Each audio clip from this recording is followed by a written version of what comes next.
मंजिलों के हकदार वो नहीं हैं जिनके ख्वाब बड़े हैं, बल्कि वे हैं जो जिद पे अड़े हैं। अगर आपने 10वीं परीक्षा पास कर ली है तो हो जाइए तैयार। एसएससी एमटीएस के जरिए दे रहा है आपको सरकारी नौकरी पाने का सुनहरा मौका। एसएससी एमटीएस की बेहतर तैयारी कराने के लिए हम लेकर आए हैं श्योर सिलेक्शन बैच, जो आपके सिलेक्शन को 100% सुनिश्चित करेगा। इस बैच में आपको अनुभवी शिक्षकों के माध्यम से क्लासेस कराई जाएंगी और किसी भी सब्जेक्ट में आपको कोई भी डाउट है तो उस टीचर के माध्यम से ही उस डाउट को क्लियर किया जाएगा। तो देरी किस बात की, आज ही डाउनलोड करें एसएससी मेकर का ऐप और ज्वाइन करें श्योर सिलेक्शन बैच। ध्यान दीजिएगा, प्रश्न क्या कह रहा है, ध्यान दीजिए। प्रश्न मोस्ट इंपॉर्टेंट है, पूछा गया प्रश्न है। ऐसे प्रश्नों को सॉल्व करने के लिए एक्स वाई मानने की कोई जरूरत नहीं है, पेन उठाने की कोई जरूरत नहीं है, सिंपल तरीका बता रहे हैं। क्वेश्चन को पहले ध्यान से देखिएगा। क्वेश्चन है, दो भाइयों की आयु के योग और अंतर का अनुपात 5:1 है। यदि उनकी आयु का गुणनफल 96 है तो उनकी आयु ज्ञात कीजिए। तो उनकी आयु यानी एज कितनी होगी ये पूछ रहा है। ज्यादा कुछ नहीं करना है, ध्यान दीजिएगा सभी स्टूडेंट, प्रश्न को अच्छे से देखिए। इसमें एक्स मानने की कोई जरूरत नहीं, वाई मानने की कोई जरूरत नहीं है, डायरेक्ट आंसर देना है। कैसे देंगे आंसर हम देखना चाहते हैं, ध्यान दीजिएगा। हाँ ध्यान दीजिए, क्वेश्चन है, दो भाइयों की आयु के योग और अंतर का अनुपात 5:1 है। यदि उनकी आयु का गुणनफल 96 है तो उनकी आयु ज्ञात कीजिए। ध्यान दीजिए, जब कभी भी दोस्तों ऐसे क्वेश्चन आए तो ऐसे प्रश्नों को सॉल्व करने के लिए ध्यान दीजिए आप सभी स्टूडेंट, एक्स मानने की कोई जरूरत नहीं है, सिंपल तरीका बता रहे हैं। सबसे आसान तरीका क्या होता है दोस्तों, गो थ्रू ऑप्शन। क्या होता है दोस्तों, गो थ्रू ऑप्शन। ध्यान दीजिएगा, ऑप्शन से हम सॉल्व करेंगे। ध्यान दीजिए, ऑप्शन से, यानी पहला ऑप्शन लीजिए। जो ऑप्शन दोस्तों पूरे कंडीशन को सेटिस्फाइड करेगा वही ऑप्शन क्या होगा, सही होगा। यहां पे कह रहा है दो भाइयों की आयु, ध्यान दीजिए, आयु के योग और अंतर का अनुपात क्या है, 5:1 है। तो आयु का देखिएगा, आयु का योग, अगर छोटे भाई का 8 है, बड़े भाई का 12 है, तो 8 + 12 क्या होगा दोस्तों, 20 होगा। और ध्यान दीजिए, अंतर क्या होगा, 8 12 का, 12 में से 8 घटाएंगे। अंतर का मतलब होता है बड़े संख्या में से छोटे संख्या को घटाना। 12 में से 8 घटाएंगे तो क्या हो जाएगा दोस्तों, 12 - 8 क्या हो जाएगा, 4 होगा। अब रेशियो दोस्तों क्या होगा, ध्यान दीजिए, 4 × 4, 4 × 5 = 20। ये रेशियो क्या हो रहा है दोस्तों, 5:1 का हो रहा है। ध्यान दीजिएगा, रेशियो क्या हो रहा है, देखिए 4 × 5 = 20, कितने बार में घटा, 5 बार में। 4 × 4, रेशियो क्या हो रहा है दोस्तों, 5:1 का हो रहा है। समझ में आ रहा है सभी स्टूडेंट, उम्मीद कर रहे हैं समझ रहे होंगे। फिर कह रहे हैं उनकी आयु का गुणनफल 96 है। 12 और 8 वर्ष है, 8 वर्ष 12 वर्ष, तो 12 बटे क्या होगा दोस्तों, गुना करेंगे तो क्या होगा दोस्तों, ध्यान दीजिएगा, 8 × 12 करेंगे तो क्या होगा, 12 बटे 96 वर्ष हो रहा है। और आयु का ही दोस्तों योग और आयु का अंतर का रेशियो 5:n हो रहा है। ऑप्शन नंबर ए पूरे कंडीशन को सेटिस्फाइड कर रहा है, तो ऑप्शन नंबर ए क्या हो जाएगा, सही हो जाएगा। यानी दोस्तों उनका, ध्यान दीजिएगा सभी स्टूडेंट, समझने का प्रयास करिए, क्या हो जाएगा, 8 और 12 हो जाएगा। उनकी आयु क्या होगी, 8 और 12। ऑप्शन नंबर ए सही हो जाएगा। कुछ भी नहीं करना है, पेन उठाने की कोई जरूरत नहीं है, डायरेक्ट आंसर दीजिए। क्वेश्चन नंबर दूसरा देखिए, अच्छे से देखने का प्रयास करेंगे। क्वेश्चन नंबर दूसरा क्या है दोस्तों, ये भी मोस्ट इंपॉर्टेंट है। क्वेश्चन नंबर दूसरा क्या है, मोस्ट इंपॉर्टेंट है, अच्छे से देखिए, सिंपल तरीका बता रहे हैं, इसमें भी पेन उठाने की जरूरत नहीं पड़ेगी अगर आप अच्छे से समझेंगे तो। ध्यान दीजिए, क्वेश्चन है, एक आयत की लंबाई उसकी चौड़ाई की 6 गुना है। यदि आयत का परिमाप 56 सेंटीमीटर है तो आयत का क्षेत्रफल कितना है। इसका आंसर देने का प्रयास करिए, देखते हैं कितने स्टूडेंट आंसर देते हैं। क्वेश्चन में क्या कह रहा है, एक आयत की लंबाई उसकी चौड़ाई की 6 गुना है। ध्यान दीजिएगा, जो आयत की दोस्तों लंबाई है उसकी चौड़ाई की 6 गुना है। अगर लंबाई दोस्तों 1 है तो चौड़ाई क्या है दोस्तों, बताइएगा, ध्यान दीजिएगा, 6 गुना है। समझिएगा सभी स्टूडेंट, अगर ये लंबाई है, ध्यान दीजिएगा, यहां कह रहे हैं एक आयत की लंबाई क्या है दोस्तों, ध्यान दीजिएगा, चौड़ाई की 6 गुना है। ध्यान दीजिए, अगर चौड़ाई मान ले दोस्तों, ये चौड़ाई है, ध्यान दीजिएगा 1 है, तो ये जो लंबाई है, ध्यान दीजिएगा, तो ये क्या होगा, 6 है। और फिर कह रहा है दोस्तों, यदि आयत का परिमाप क्या है दोस्तों, 56 सेंटीमीटर है। परिमाप क्या होता है दोस्तों, इन सभी भुजाओं का योग, तो ये भी 6 होगा, ऊपर वाला ये 1 होगा, ये रेशियो में है, ध्यान दीजिएगा। तो यहाँ पे 6 6 12 13 1 14 ये रेशियो में है। 14 रेशियो बराबर क्या है दोस्तों 56। तो 1 रेशियो बराबर क्या होगा 14 चौको 56। ध्यान दीजिएगा 1 रेशियो बराबर क्या होगा 4 सेंटीमीटर। तो पूछ क्या रहा है आयत का क्षेत्रफल पूछ रहा है, तो लंबाई क्या हो जाएगा ये हो जाएगा दोस्तों, ध्यान दीजिएगा 24 सेंटीमीटर हो जाएगा। ध्यान दीजिए सभी स्टूडेंट, ये आपका ध्यान दीजिए, यहाँ पे आप सभी स्टूडेंट सीखिए, ये चौड़ाई 24 तो लंबाई क्या हो जाएगा 4 एकम 4। ठीक है, तो ये आप क्या करेंगे लंबाई और चौड़ाई का दोस्तों क्या होता है गुणनफल, क्या होता है आयत का क्षेत्रफल। 24 चौको क्या हो जाएगा दोस्तों 96, क्या हो जाएगा 96 सेंटीमीटर स्क्वायर। हाँ 96 वर्ग सेंटीमीटर किस ऑप्शन में है, ध्यान दीजिएगा सभी स्टूडेंट, ऑप्शन नंबर बी में है। तो आपका ऑप्शन नंबर बी क्या हो जाएगा सही हो जाएगा। हाँ बी, जितने भी स्टूडेंट कह रहे हैं आप सभी स्टूडेंट एकदम सही है 96, वेरी गुड।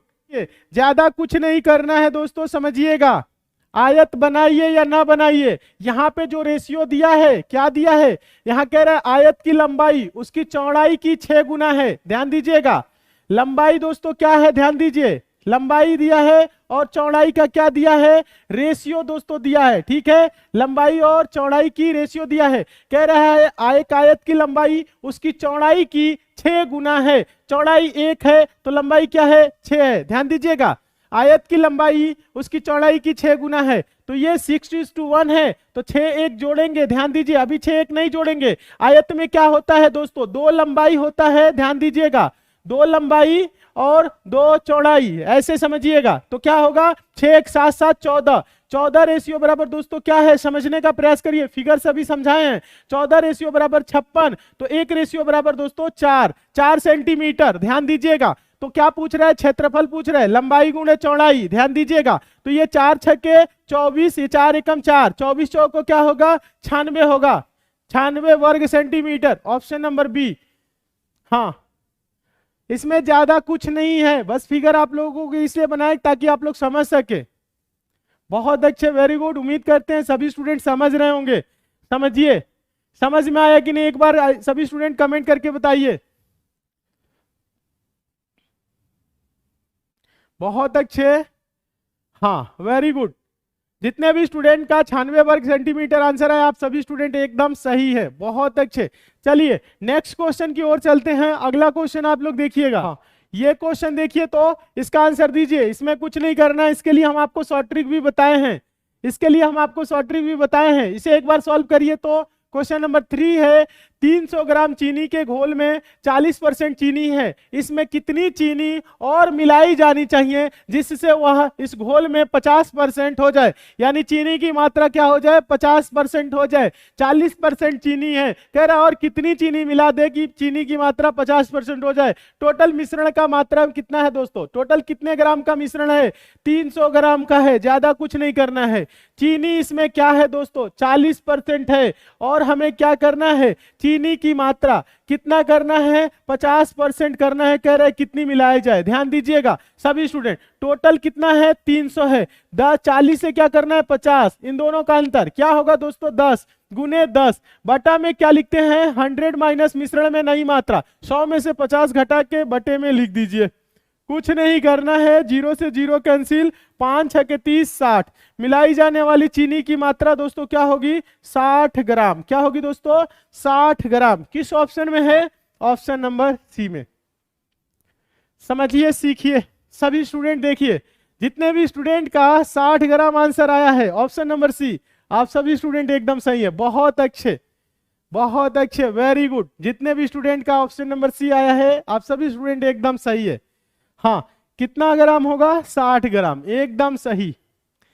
हाँ ये सब क्वेश्चन एग्जाम में हमेशा पूछे जाते हैं और पेन उठाने की जरूरत नहीं है अगर आप अच्छे से प्रैक्टिस करते हैं तो।